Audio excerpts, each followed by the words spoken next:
पुराने समय की बात है। एक हरे भरे जंगल में एक नन्हा तोता रहता था। एक दिन आसमान में काले घने बादल छा गए। ज़ोर ज़ोर से बिजली चमकने लगी और ज़ोर ज़ोर से बादल गरजने लगे। उस समय आसमान की बिजली एक सूखे मरे पेड़ से जाकर टकराई और पेड़ धू-धू करके जलने लगा। तेज़ हवा से पूरे जंगल में आग फैल गई। चारों ओर भयानक मंजर बन गया था। जंगल में लगी आग का धुआं सूंघकर नन्हा तोता चिल्लाया, आग लगी है, दौड़ो दौड़ो नदी की ओर। कहता हुआ डर कर अपने पंख फड़फड़ाता हुआ नन्हा तोता सुरक्षा के लिए नदी की ओर उड़ा। जब वह जंगल में ऊपर से उड़ा तब उसे आसमान में आग की लपटें उठती हुई दिखाई दी। आग अब इतनी भयानक हो चुकी थी कि इससे जंगल के सैकड़ों साल पुराने घने पेड़ धू-धू करके जल रहे थे।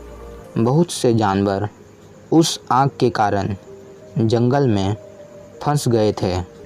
भागने और बचने का उनके पास कोई रास्ता नहीं बचा था। अचानक तोते ने देखा कि जंगल में सारे जानवर फंसे हैं।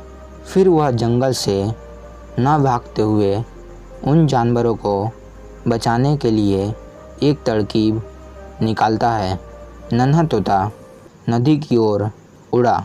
नदी के पास कई बड़े जानवर सुरक्षा के लिए जमा हुए थे।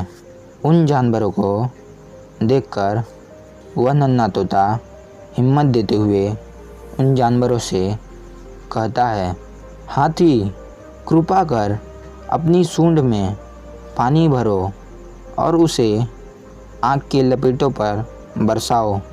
हम में बाकी जानवर भी अपने शरीर को नदी में भिगा सकते हैं।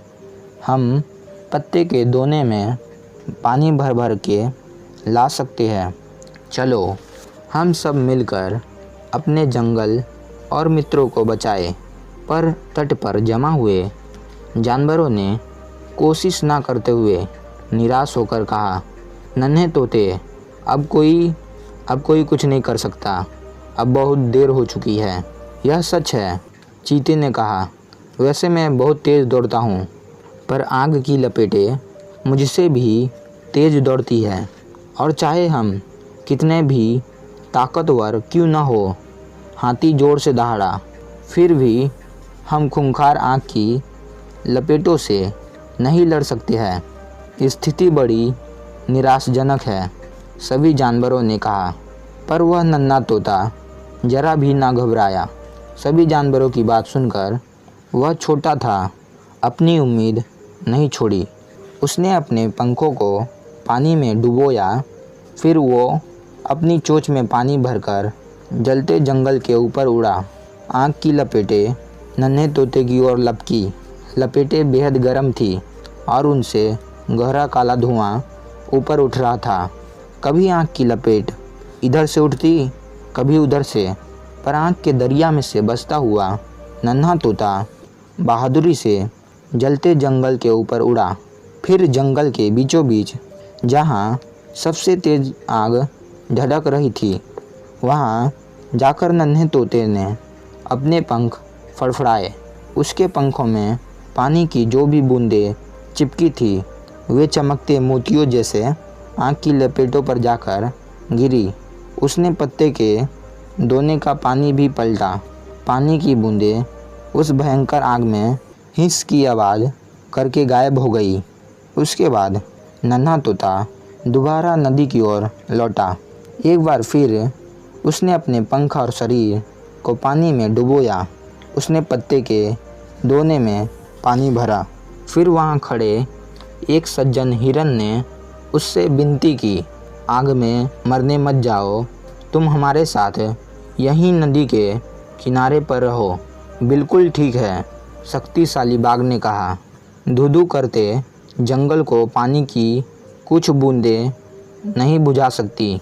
अब बहुत देर हो चुकी है। बाकी जानवर भी चिल्लाए। नन्हे तोते, तुम हमारे साथ ही यहीं सुरक्षित रहो। यह सुनकर नन्हे तोते ने हाँफते हुए कहा, क्या पता हमारी कोशिश कामयाब हो जाए। मैं अपनी कोशिश जारी रखूँगा।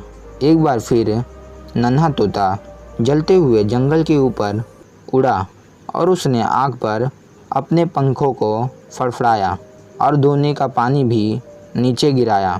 दोबारा वही हिस की आवाज़ आई। इस तरह आगे पीछे नन्हा तोता लगातार नदी और जलते जंगल के बीच उड़ता रहा। अब उसकी आंखें आग के कारण अंगारों जैसी जल रही थी। उसके पंजे जल गए थे। धुएं की वजह से नन्हा तोता लगातार खांस रहा था, पर इसके बावजूद वह बिना रुके आग बुझाने का काम करता रहा।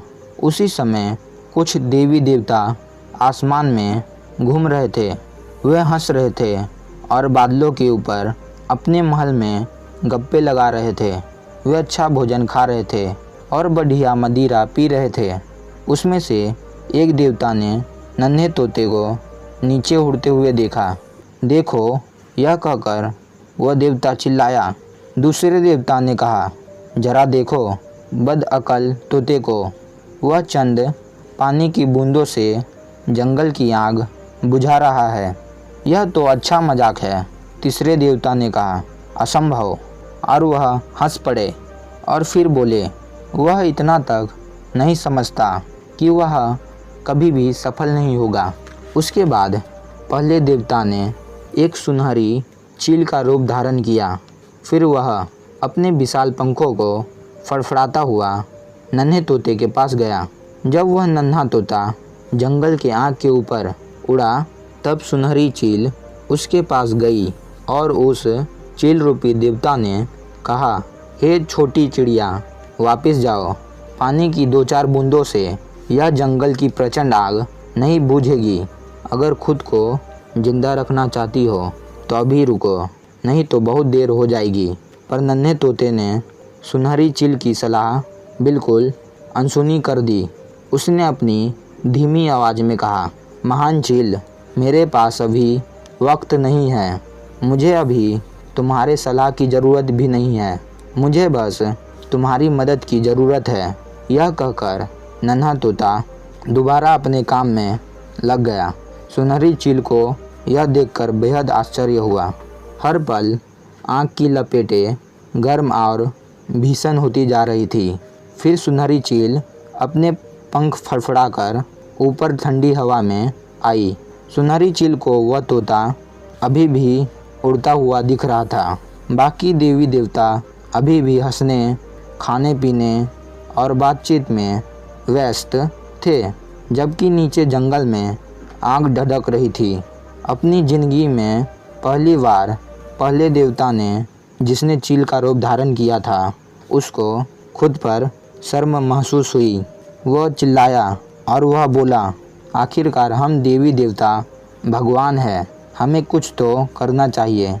उसके बाद अचानक चील शर्म के मारे ज़ोर ज़ोर से रोने लगा। उसकी आंखों से आंसुओं की अविरल धारा बहने लगी। उसके आंसू तेज बारिश के ठंडे पानी जैसे जंगल के आग जानवरों और नन्हे तोते पर पड़ने लगे। फिर क्या हुआ? जहाँ भी सुनहरी चील के आंसू गिरे, वहाँ आग बुझने लगी। जलती पेड़ की शाखाओं से पानी की बूंदें मोतिया जैसे चमकने लगी। सुलगती ज़मीन की प्यास बुझी। जहाँ जहाँ उस चील के आंसू गिरे, वहाँ फिर से हरियाली और जीवन उपजने लगा।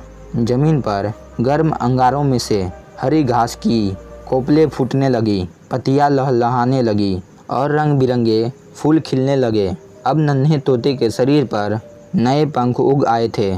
उसके पंखों का रंग लपटों जैसा लाल, पतिया जैसा हरा, सूरज की किरणों जैसा पीला और नदी के पानी जैसा नीला हो गया था।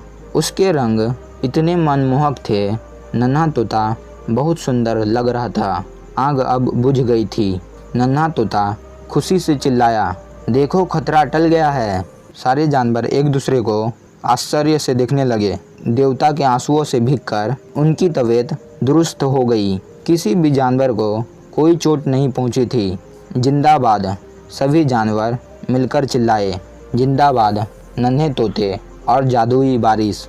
अब नीले आकाश में नन्हा तोता अपने मित्रों के साथ खुशी खुशी उड़ रहा था। उस नन्हे तोते से जो कुछ भी बना वह उसने किया और उससे जंगल और जानवर दोनों बच गए। दोस्तों, इसी प्रकार हमारे जीवन में होता है। हम भी कभी किसी कारणवश मुश्किलों में फंस जाते हैं और हमारा मन भी उस मुश्किलों से दूर भागने को कहता है, पर हमें उस नन्हे तोते के भांति हिम्मत जुटाना है और दूसरे को भी हिम्मत देना है। भले ही आपकी बात वह लोग ना माने, उस खतरे का डट कर सामना करना है। हाँ, और याद रहे, कई लोग तुम्हारा मजाक भी बनाएंगे कि उस काम के लिए तुम अभी छोटे हो, तुमसे वह काम नहीं होगा। पर आपको उन लोगों की बातों पर ध्यान नहीं देना है और निरंतर सामने आई विपदा से मुकाबला करना है।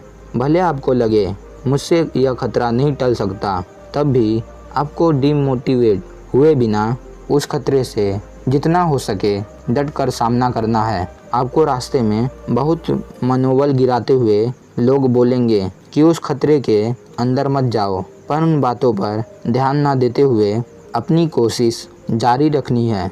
यह देखकर ज़रूर भगवान को भी आपके पास आना पड़ेगा। बस आपके मन की निष्ठा सत्य होनी चाहिए।